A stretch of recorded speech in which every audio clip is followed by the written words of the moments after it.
For more on all of this, we're joined by former congressman from the district where the shooting happened, Jim Moran. Jim, good to have you with us tonight. I appreciate you spending some time with us on this very tough story. What was your first reaction when you heard of this shooting this morning? Well, I used to, as you suggested, Ed, I lived 2 blocks away. I used to run around that field every morning, unless I had a late night, the night before, but most every morning. And so it struck at home. But I would not read too much into this. This is a drifter. He was living in his car for the last 6 months. He had apparently come here out from Illinois, a rural part of Illinois, to get involved in politics, to work for Bernie.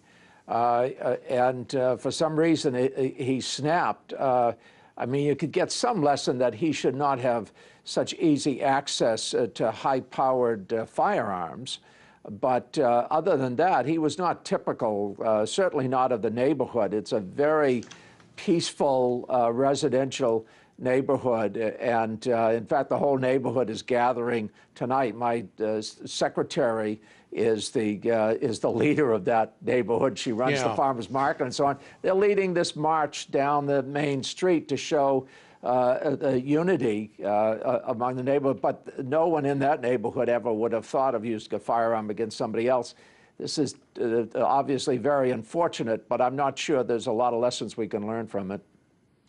Jim, do you think that congressional members will rethink security? Will Capitol Police rethink security of elected officials interacting and moving about in society? Will anything change? I hope not, because we don't need security people around us all the time. As it is, when you go on Capitol Hill, it's like it's under a state of siege. It has been since 9/11. And we can't afford to have security people, and we're not that important, frankly, members of Congress, to have a security detail, as far as I'm concerned. Steve Scalise was the whip, the third ranking in the Republican Party, and so he got a couple of security people. As it turned out, it was a good thing, because as fast as the Alexandria police arrived, they could only get, it took 5 minutes, and so those 2 Capitol Police officers did fire back.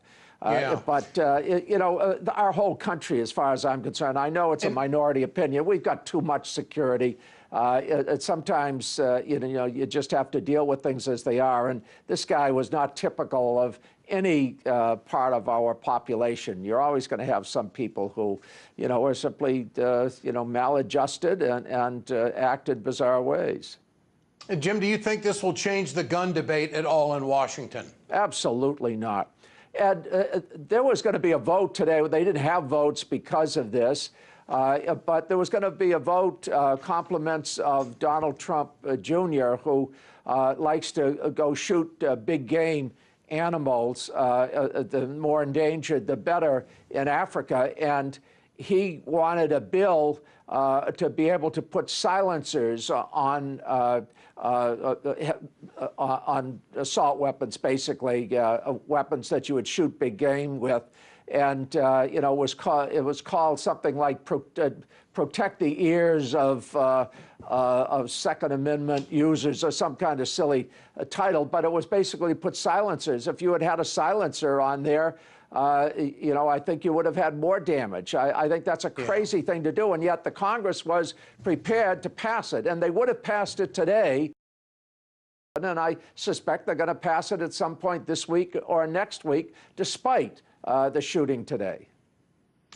Former Congressman Jim Moran with us tonight. Jim, thanks for your time. I appreciate it so much. And of course, all of us here at RT, our very best hope and prayers for Steve Scalise and his family.